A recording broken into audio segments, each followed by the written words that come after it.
ಮಗ ಆಫೀಸ್ ಬರಲ್ವಾ? ಇನ್ನು ಮಲಗಿದ್ಯಾ? ಮಗ ಯಾಕೋ ಆಫೀಸ್ ಬರಕ್ಕ ಬೇಜಾರ್ ಮಗ.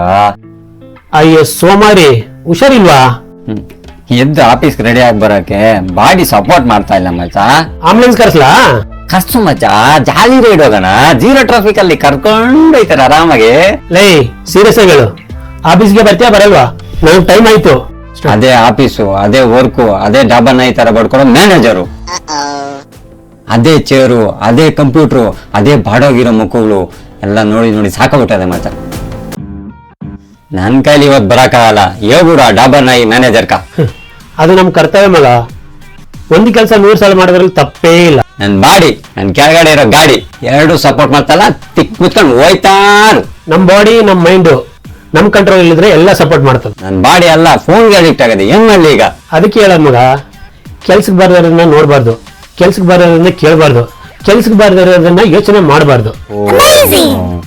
ಕೆಲ್ಸಕ್ಕೆ ಬಾರದನ್ನ ಯೋಚನೆ ಮಾಡಿ ಮಾಡಿ ಒಂದಿನ ನಾವೇ ಕೆಲ್ಸಕ್ಕೆ ಬಾರದ ತರ ಆಗ್ತೀವಿ. ಹೌದಾ? ಈ ಬಾಡಿನ ಈ ಮೈಂಡ್ ಸರಿಯಾಗಿ ಯೂಸ್ ಮಾಡ್ಕೊಂಡ್ರೆ ಹೆಂಗ್ ಮಚ್ಚ? ಒಳ್ಳೆ ಆಹಾರ, ಒಳ್ಳೆ ಯೋಗ, ಒಳ್ಳೆ ನಿರ್ಧಾರ ನಮ್ ಜೀವನ ಗೆಲ್ಲಿಸ್ತವೆ. ಇರು ಮಗ, ನಾನು ರೆಡಿ ಆಗಿ ಬರ್ತೀನಿ. ನೀನ್ ಉದ್ಧಾರ ಆಗಲ್ಲ. ಅಯ್ಯೋ ಮಗ, ಏನ ಡಾಬರ್ನ ಕ್ಯಾಚ್ ಆಗ್ತದ. ಹೋಗ ಆಫೀಸ್ಗೆ. ಏನ ನೋಡು ಗೊತ್ತಾಗುತ್ತೆ.